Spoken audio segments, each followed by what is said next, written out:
Sutton United Talk Time on podcast. It's the Sutton Podcast. And there it is!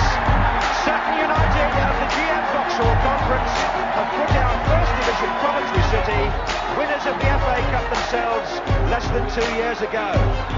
And what a moment to enjoy for the fans of this Surrey side. They've had their moments before, but never one like this. But the whistle goes down. Delight for Sutton United. Sutton United, the National League, are through to the last 16 of the FA Cup. No longer English football's perennial non-league club. A 123-year crescendo reaches a new peak for Sutton United, who are promoted to the Football League for the first time.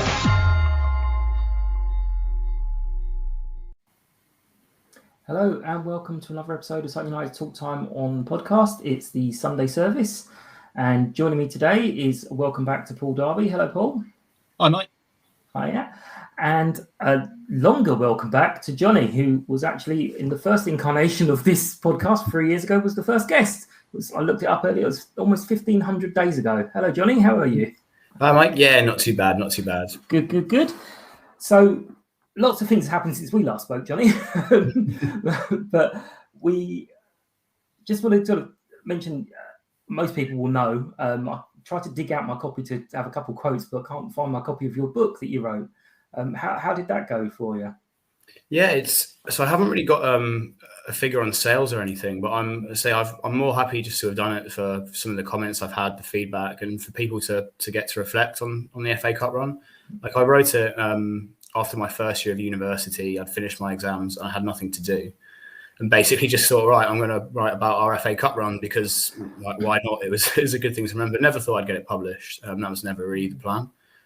One thing led to another. It obviously came out in November 2019, I think, and it's just been great to have had comments saying, "Oh, I read it back the other day and remembered the Leeds game, the Arsenal game, the Wimbledon game," and it was my sort of unique perspective on it. But obviously we were watching the same games, the same events, and it's great to just be able to look back and reflect on it, I suppose.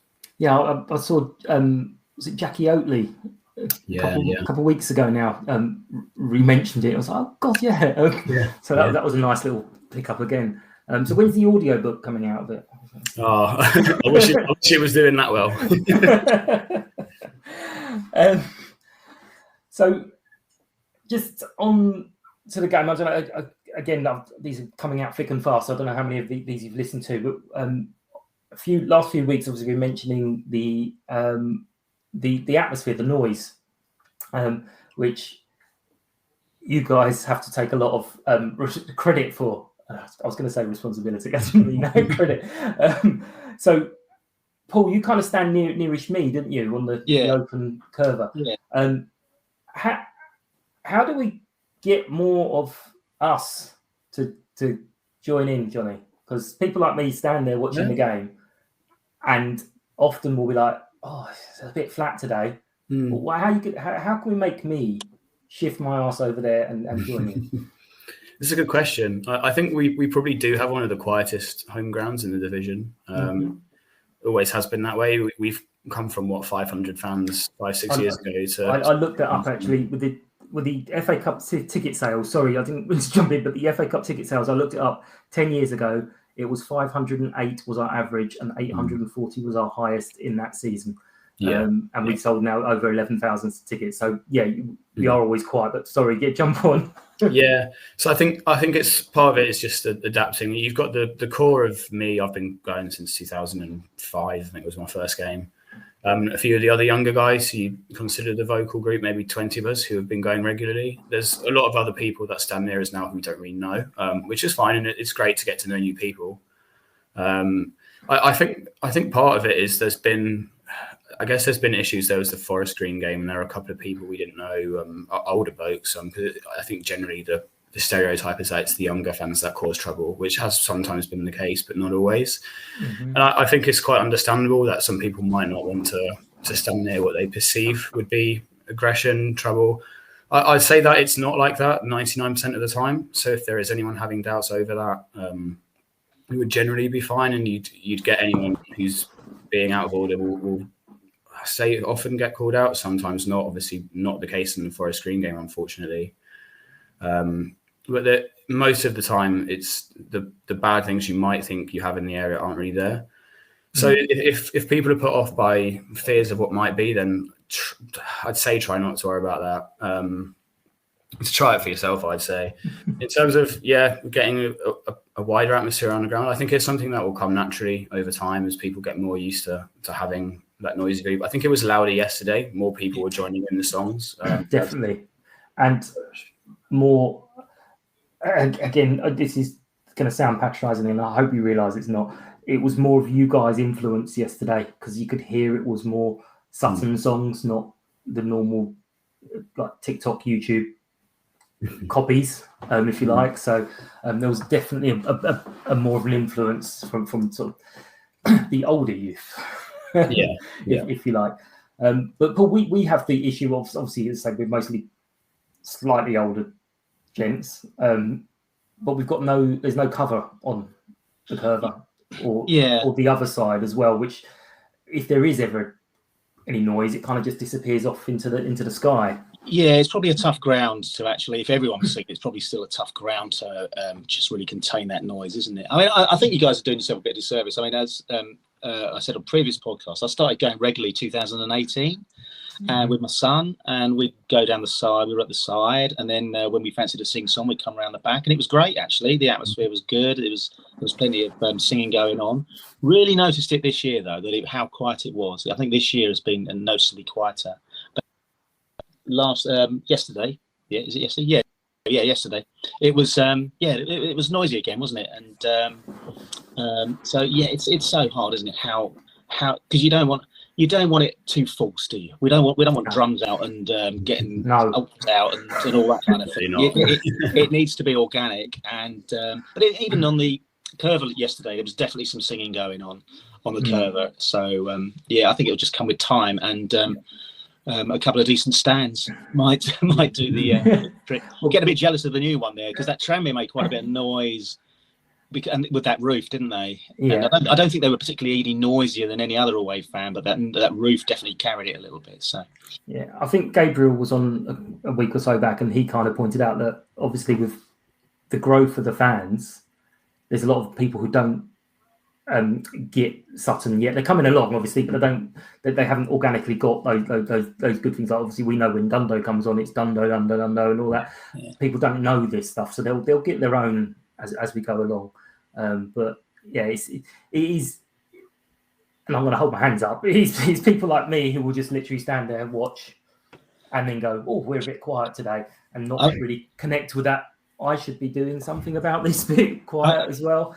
What is noticeable, Mike, is the age of some of the crowd behind the goal for that. So they're really, really young, aren't they? So I guess there's something there about Johnnie and that slightly older group there who take the reins and because they're the guys that these guys are going to copy and take the songs forward, really.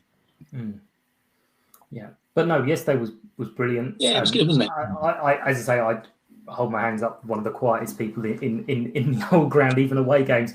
Even at the Wigan game, I was sitting there and I was like, "Oh, this is really great." And I was like, "Did you actually join in any of that?" I don't know, but no, it's superb. But so, how have you been feeling this season, Johnny? You get to the aways, all of them now, or still on course for the full 46 this season. Excellent. So yeah, just trying to enjoy it really.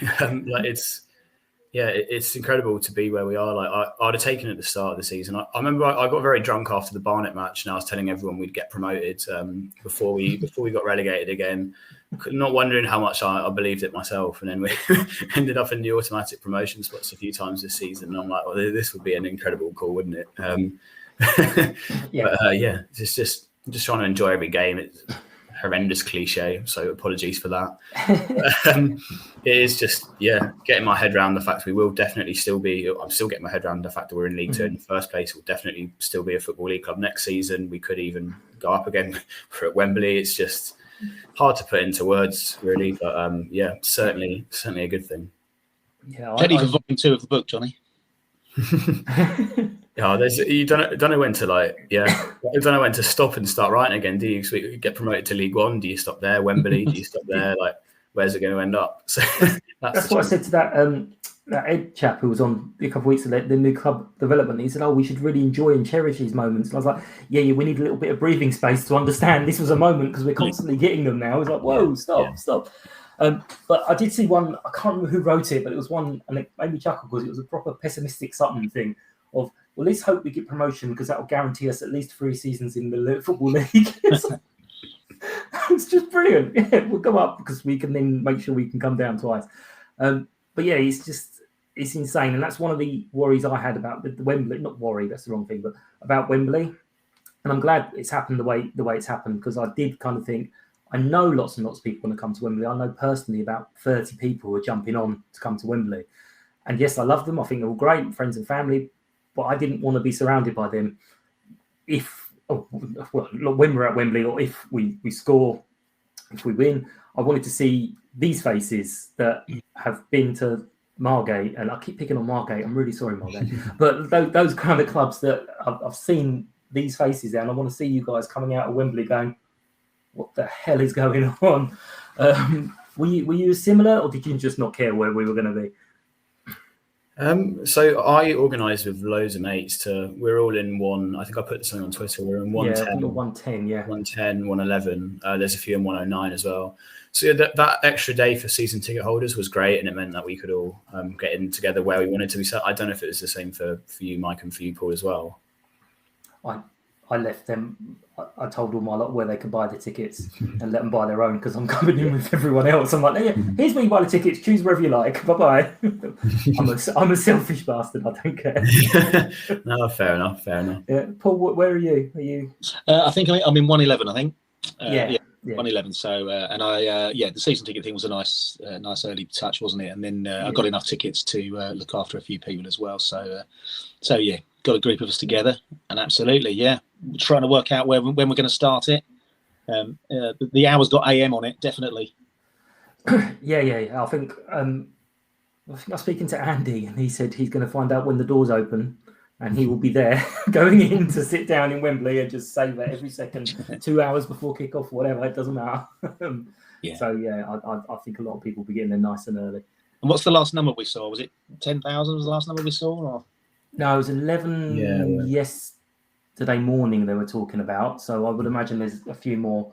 There's going to be a few people who didn't think of this. I think Stuart put it on the forum as, does everyone have access to print off their tickets? Because there'll be a lot of people who's managed to buy it, but a lot of people don't have printers anymore. I have one, but I barely print anything. So they don't do electronic ticket service, do they? They should work. I go and watch England at Wembley quite a lot. Right. Similar, not the same ticketing system, so don't take my word for it. But you're meant to print off the England tickets to print at home. I generally have the QR code on my phone, and it is fine. Right. Whether or not it will be the same for this, I don't know. It's probably worth asking someone from Ticketmaster if you're in that situation. But I think that the chances are that it will work, and I do that for England all the time. So. Cool. Good to know. Right, so let's quickly have a little chat about Tranmere. Good news. When the lineup came out, it was a few players are back. Obviously, we'd lost Will, and then we gained back Dino, Kenny, and Eastie. So feeling a little bit confident before kickoff, or was it still? We are still short, but how are we feeling before kickoff? Paul, if you go first. I mean, it's a nice positive spin, Mike, but there was also 2 goalies on the bench as well, wasn't there? No, there was definitely obviously Eastie was crucial in there, and it was definitely stronger. I thought it'd be tough though. It was Tranmere had a decent run, haven't they? They're up there, and they've had some new signings, and I did sense a draw, but and then the weather took over, really, didn't it? The weather was such a big factor that then all bets were off in terms of how you thought the game might play out. But with the team that we had out, but every time we put a team out, they step up, don't they? It's astonishing to see, absolutely astonishing, that we shouldn't lose sight of that. But yeah, it's still pretty beaten up. team, but there was enough in there that we thought we could mix it up, and we did, didn't we? Yeah. And Johnny, what were you? Yeah, I agree with Paul. Whatever team we have out would always seem to compete.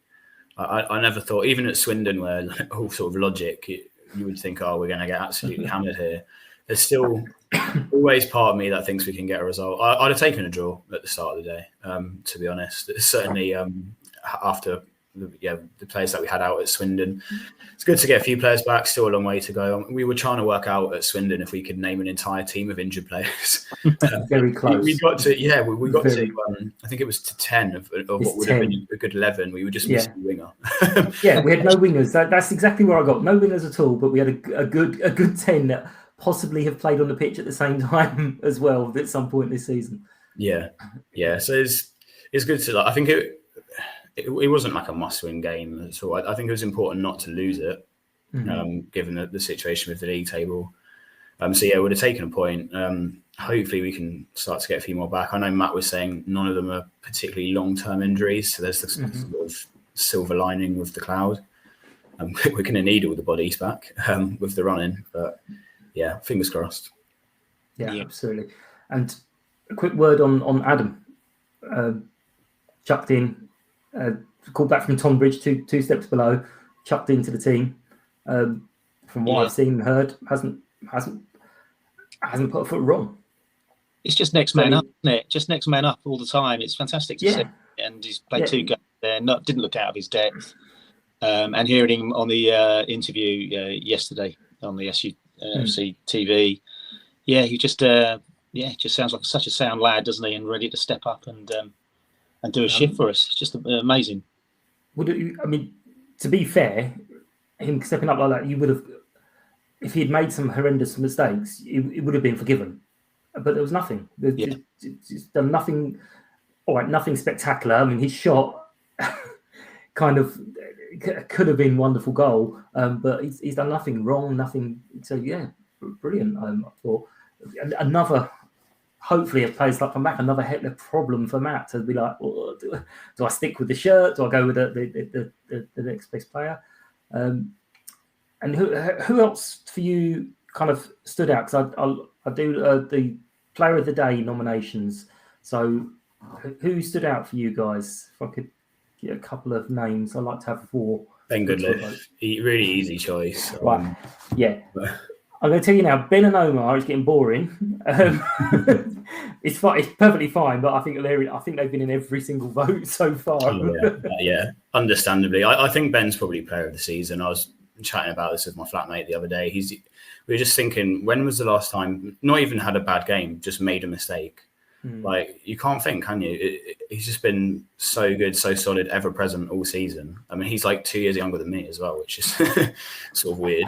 But there was one yesterday where he went to clear it and he just booted it straight up in the air. But then I think he won the header from his own clearance. So it's like, all right, you redeemed yourself with that one. Yeah. I mean, he's extraordinary. I echo Johnny on that score. Ben's just been immense, hasn't he? Absolutely immense. I mean, never loses a header. Just his positioning, and specifically yesterday, that last-minute clearance when they looked as though they were on goal and going to get a winner at the last minute. No, I agree. For me, he would be player of the season, and he was certainly MOM for me yesterday.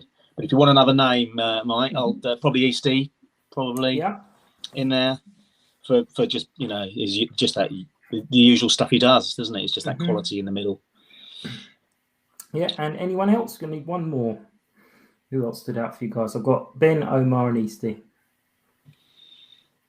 Tough one. Yeah. Of the rest of the team.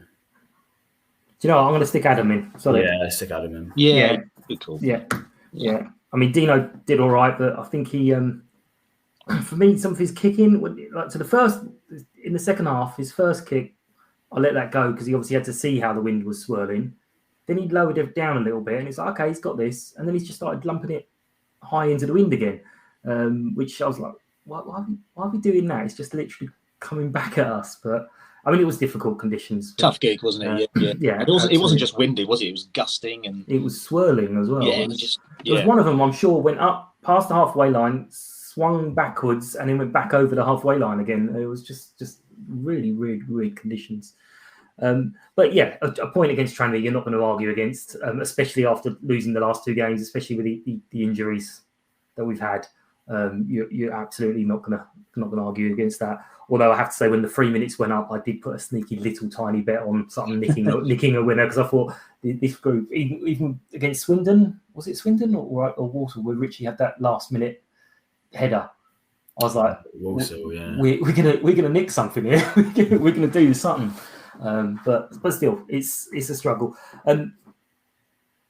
We've all kind of said at various times, take anything in the season, but I did notice yesterday, sort of almost at the point we've become safe, where we've got to 48 points.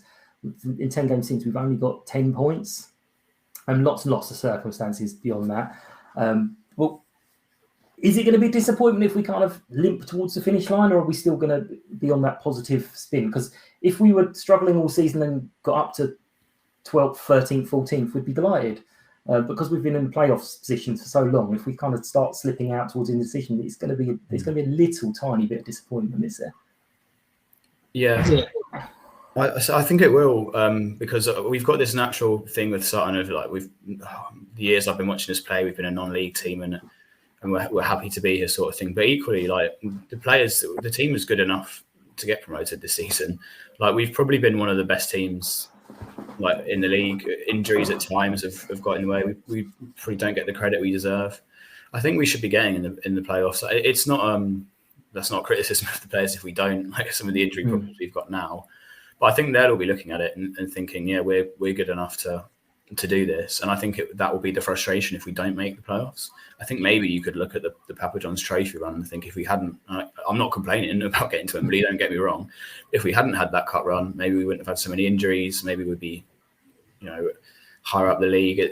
It's guesswork, I suppose. But I think there'll be that sense of disappointment in that we are probably good enough to do it. And yeah, that would be. Yeah, and if you looking at the running, I mean, there's some very beatable teams, isn't there?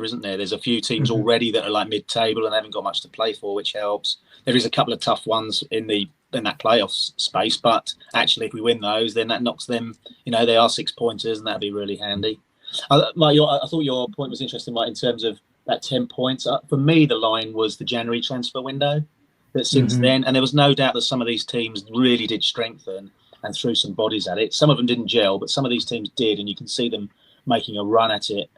Port Vale, Mansfield, there was others. Bristol Rovers was a big one, isn't it? So I think, and I do get it. Why we didn't. There was many reasons why we didn't throw money at it, wasn't it? Or because we haven't got any, but also, that team ethic they've got going there. Why break? Yeah.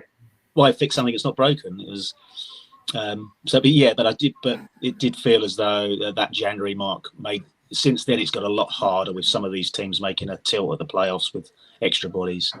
Yeah, I think also that did coincide with we kind of let Toby go because he wasn't getting any games with us, and that's kind of a fair thing to do. But then pretty much days after that was allowed, Isaac got injured. Yeah, and that was just really bad timing.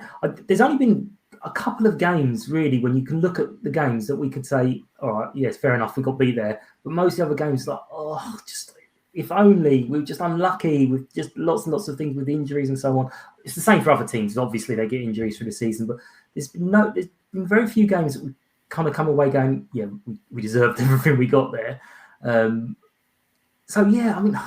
And I have to say, obviously, I didn't ever know a lot about League Two, but there are some awful teams in this division.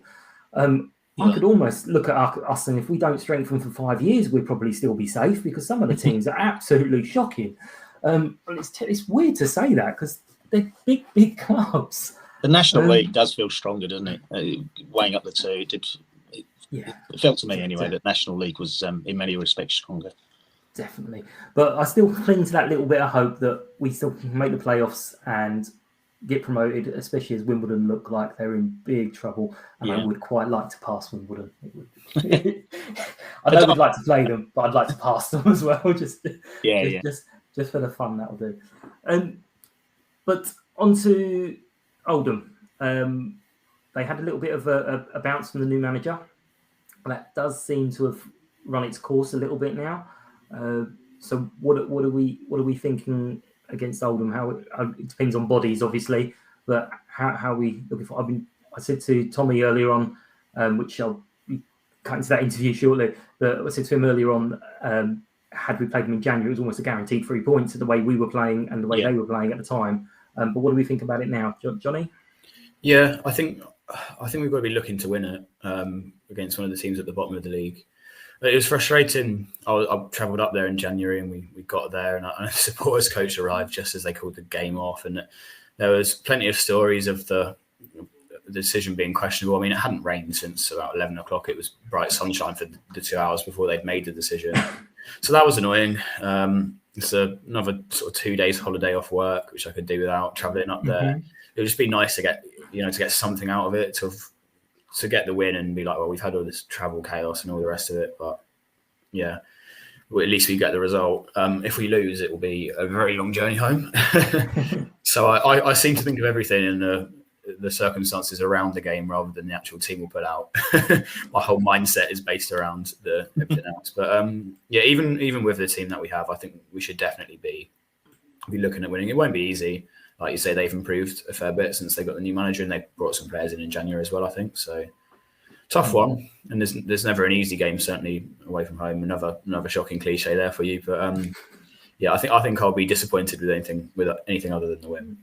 Perfect. Paul, what do you think? Yeah, no, very similar. Yeah, absolutely. They're they have strengthened. They have had a little bump, but they're still second from bottom. And actually, they had a little bit of a run at it, but then I think they've lost a few as well, haven't they? And they're still down there. We owe them for the postponement. I think we owe them for the was it the first game of the season, or was it It's the first home game. It was the first home game, wasn't it? That whole we were all over them, weren't we? And we had a collective on the 85th or 4th minute. We suddenly was like, oh my god, we're going to win our first home EFL match. That's and then panicked.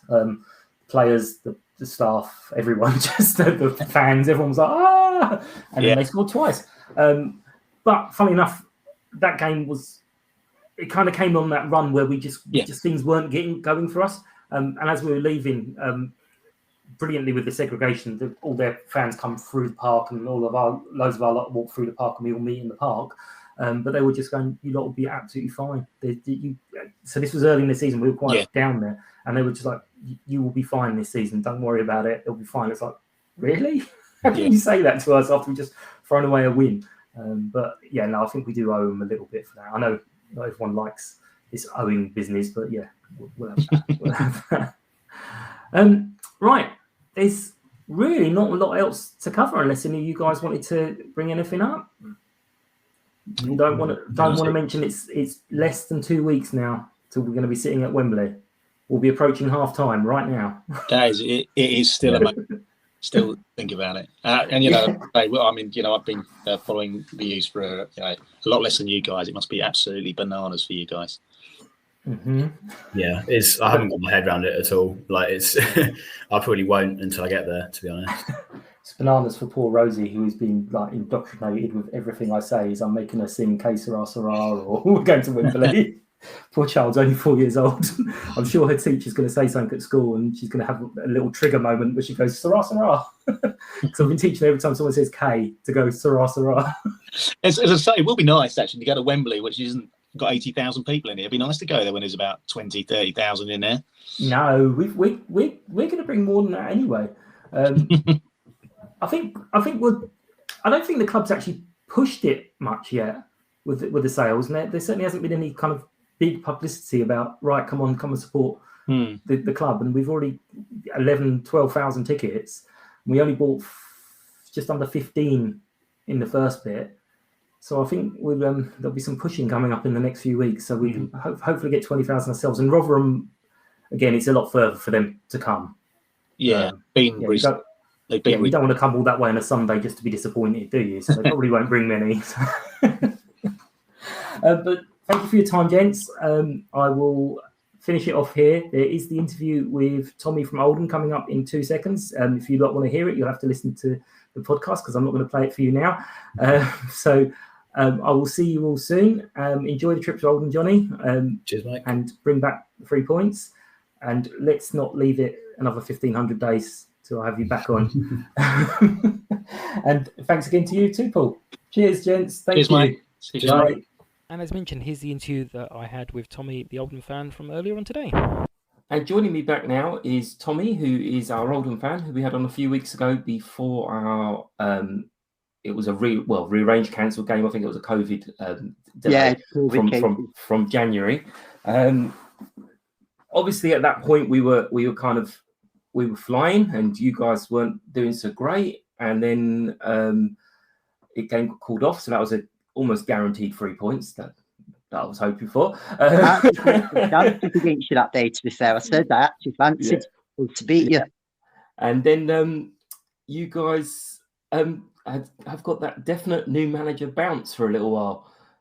So I remember, obviously, at the time, things weren't great, and I know things have changed ever so slightly since the last couple of weeks.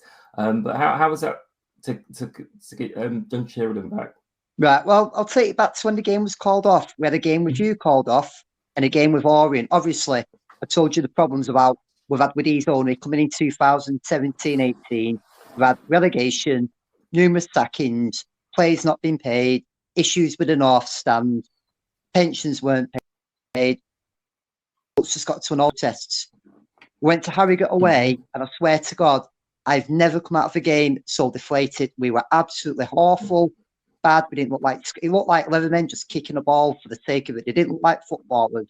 Now, John Sheridan's name had been mentioned, and I think I said on your podcast at the time I didn't think he'd come back. Within 2 hours of the game being called off, Sheridan was announced as a new manager, instant return, and he was working for free. With immediate effect, there was a bounce. I went and bought a season ticket. That Rochdale game, people went, "Oh, it's a big crowd because it was Rochdale." It wasn't just because it was Rochdale. Sheridan come back. Basically, I've seen fans there I've not seen for 3 or 4 years. On the same week, the owners have announced that they've put the club up for sale. So it's like win-win for us. Also, the first game we watched, he's come in, we got a draw. We then went to Scunthorpe away and got a big vital win. The away end was absolutely bouncing. When we scored, F1, apart from me, we're on the pitch. And then we played Bristol Rovers at home. Again, one of the best home performances I'd seen that season. We won 2. It should have been 3-1. We had a perfect goal that went over the line that weren't given. That's why we need VAR in League 2 for that one-day game. Then we went to Newport away. And to be fair, Newport have looked the best team I've seen this year, other than Swindon earlier in the season. They took the lead earlier on. We got a goal back. Again, they made it 2-1. We got it back to 2-2 and let a late goal in, but we battled really hard. Beat Bradford at home, another great game. Then played Colchester away. Again, the first half, we're looking really decent.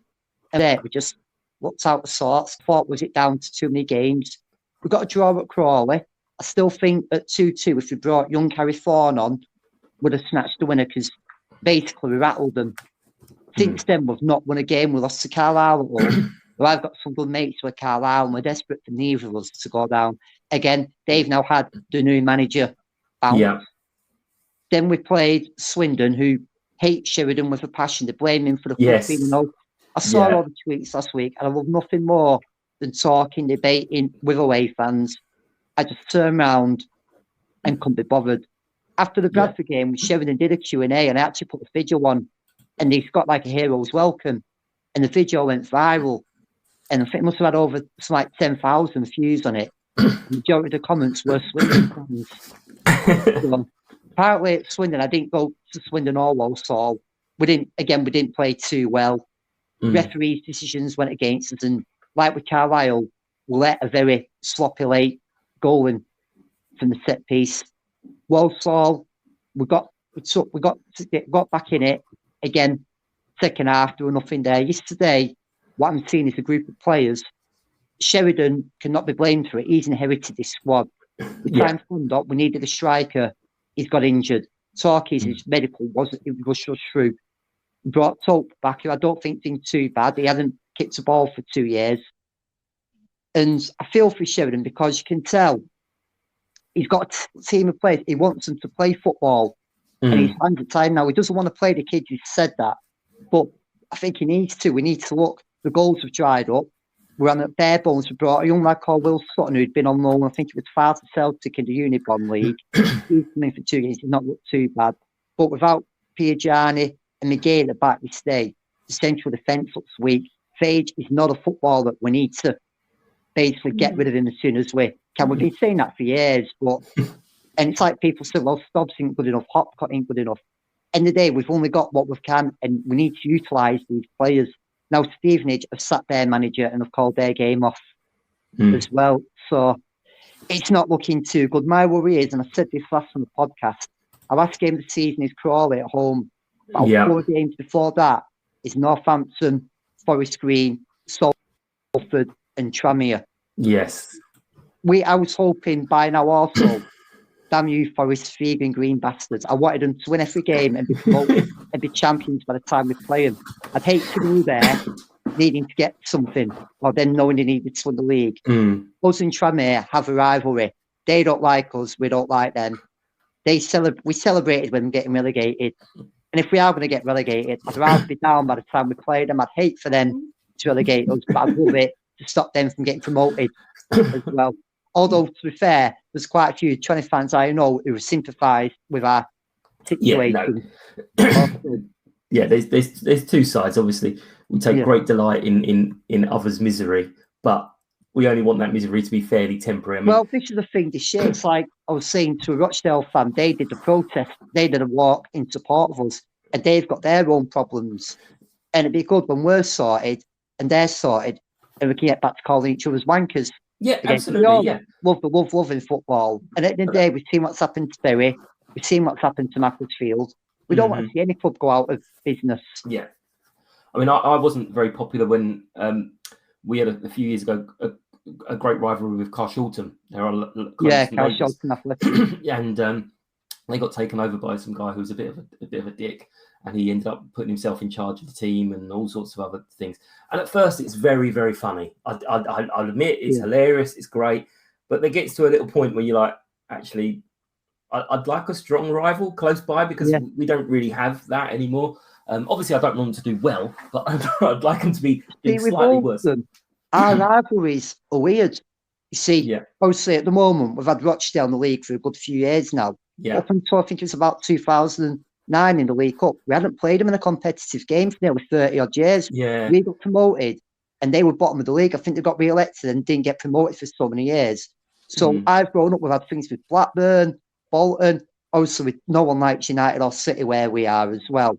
So that's why Tranmere's become quite a bit of a, Huddersfield was a bit of a one at the time, Wigan to a lesser extent. So what it's done with the Rochdale now, it's picked up in the last few years. Also, a lot of the younger fans as well, because they've got mates. Social media's played its part. Yeah, absolutely. There's a lot of Rochdale fans that still tell me they dislike Burnley or Bury more. But on the subject of owners, we have had a guy who's linked with taking over, it's called Chris Lees, and they just put a statement out and he was interviewed in the paper. Now, things have started to come out about him. He was on Strictly Come Dancing under a different name. He's big on Bitcoin, which was a bit wary. And they found a lot of red flags about him, which is we're thinking, is he the right guy? He says he's an Oldham fan, but he's been abroad. He turned up the other week in his Bentley at the ground. To be fair, he's been all on Twitter talking, asking questions, but a few things that don't quite add up. Yeah. Adds to the fact, there's a guy, I'm not going to name him, he's come back behind the scenes at the club. He's always been an idiot. He's spouting off on Twitter. And I'm wondering, with him and Mo being back at the club, as that morale affects the players. Yeah, they can't be blamed for the players on the pitch in the day. Missing penalties, conceding late goals, that's the players at the end of the day. But it doesn't help when there's that stench of negativity around. Yeah, I mean, it'll be a little bit of, as I say, you had the bounce, you had the news about the sale, and so people are kind of going, well, actually, things are changing, things are good. So you're going up. I'm and you're saying, like, have we peaked a bit too soon on the Sheridan? And don't get me wrong, I'll take that, because although it's not been good the last few games, it's better than what I saw at Harrogate, where we were playing from the back. We weren't shooting, we weren't scoring. At least now we've got a little bits of, but we need to get the goals back. We need to find what we did against Bristol Rovers and Bradford, we need to do that again. We need to think, right then. But Dylan Bahambula, who is our star last year, just doesn't look the sort of player. And again, I'm going to get stick for this. 4-4-2 asked me to name who I thought was our best player. Now, Harry Thorne's been our best player this season, but our best player to me should be Dylan Bahambula. He's got the tricks, he's got the ability, but he's not doing it at the moment. And on another note, I named Dean Boozanis in my 5 best players in League 2 this year. Oh, did you? He's still a legend for me at Oldham, but I didn't want to name. I could have named 5 Forest Green players. I think it was Matt J. I put Stevens in from them. I put Peter Clark in. I definitely put Boozanis in. But you're having a great season yourselves. Yeah. And this is what me and my friend was saying. You've not come into the Football League as money bags like some clubs. You've done it the old-fashioned way. I was listening to a podcast the other day, and he said, was it midweek? Was it your fitness coach, or you had to have 2 goalkeepers on the bench because you've had a load of injuries, haven't you, at the moment? Yeah, so when we played Walsall a couple of weeks ago, last week, they're coming thick and fast now, we had Omar Bagil playing in midfield. He's a striker. We had to recall someone who'd been at Tonbridge Angels to play in midfield. We had second choice, not second choice, but he's been second choice this season, left back. We had to have the goalkeeper we signed in January. He's a 41-year-old cover goalkeeper playing. And we had a winger playing up front. And on our bench against Walsall, we had 4 players, one of which was the fitness coach. Then there was a goalkeeper who had recently been on loan lower down the leagues again, and an 18-year-old academy kid, and then one player who's been sort of on the edges of the first team. So it shows what a good result for you yesterday was. Because I was looking at the odds. But Tranmere and Exeter to beat us and you. It was like, I thought they'd be odds on and they didn't. So it shows, obviously, you've got to Wembley now as well. Yeah. And like, they were saying, what would Sutton fan rather have, Wembley or promotion? And this is one of my pet hates in football. Why can't teams try and win both nowadays? It's like the Premier League, we can't win the Premier League, Champions League. The squads they've got, and this is where Fergie did it, you try and win every game you can and all that lot. Yeah. This is what Matt does, is he tends to look at the next game. And he tends to, at the final whistle, obviously they'll have a look back, but that's gone now. We don't need to worry about the game that's just played. And yes, we have got Wembley in a couple of weeks, but he's kind of stopping almost any talk about Wembley. No, we've got this game next. And it works really, really well, because it's just, you're just looking at winning a game of football. You're not looking at winning this one or that one, or could we take a draw here? It's like, no. Because when you played Wigan, I thought, do you know what, you've had a good cup run.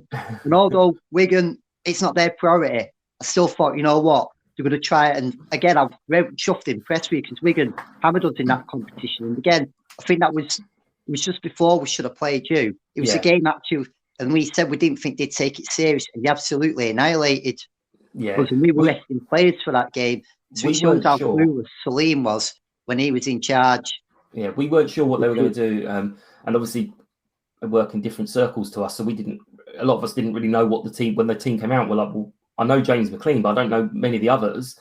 And a lot of Wigan fans were like, okay, that's a strong team, we're going to win this. So when we actually won on penalties, it was a bit like, oh my God, how on earth did we do this? Like I said, I look at your club and you've not got like a goal scoring double figures, but what you've got is a team of players that are scoring.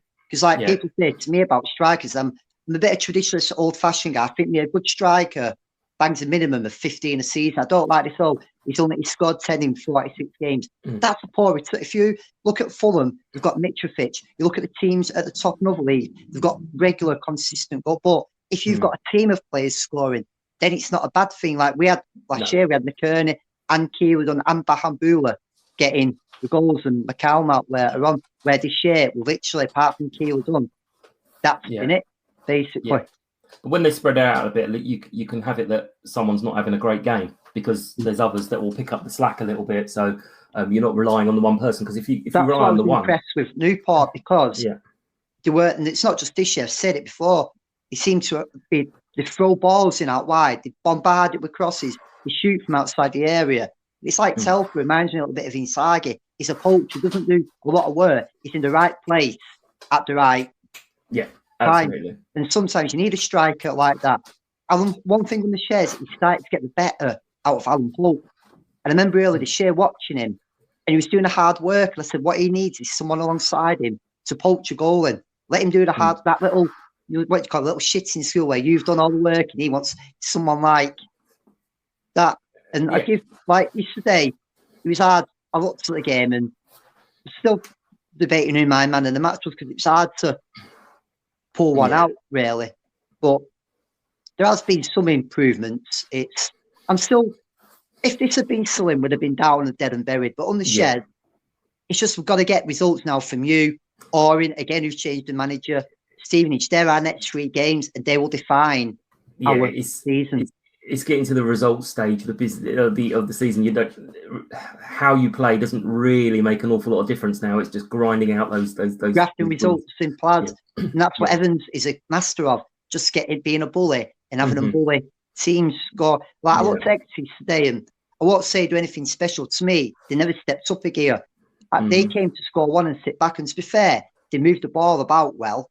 And when they got the second goal late on, normally other teams would have just kept that ball in the corner and wasted time. They went and killed the game off. Yeah. So moving on to Tuesday night, what do you reckon? I mean, for us, it's about counting bodies to see who's available. Right. Well, we are in a similar boat ourselves. I'm just having a look now at just what players we had missing, because we've got obviously suspensions now. We missed Johnnie today. Migea's out injured. So I'm just looking at our lineup today, and we have, in a way, like Missalou didn't start his day, and I hope it will start him on Tuesday. But it's like you, it's a case of, it's going to be, I can see it being a scrappy game. Yeah. Really. It's like, must be one advantage. If we're struggling for bodies, so are you. That's the thing. Maybe, I wonder if that's why he had Bahambula on the bench. He didn't bring Fawn on. He left Missalou. What's he thinking? Let's get a draw today, and we can go out against Sutton, all firing cylinders. Yeah, His own work on you. Yeah. Excellent. Well, thank you very much. It's a pleasure to talk to you, and genuinely hope I get to do well.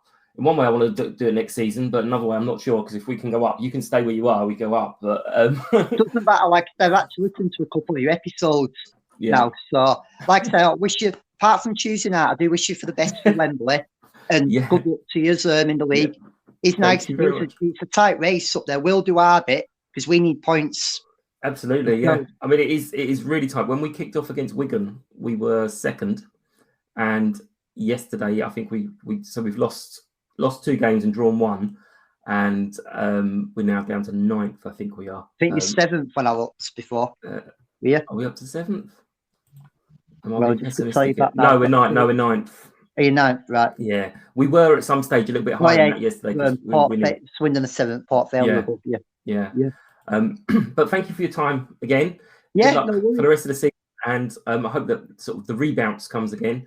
Obviously after Tuesday. I'm hoping so myself. Okay, see you later, Mike.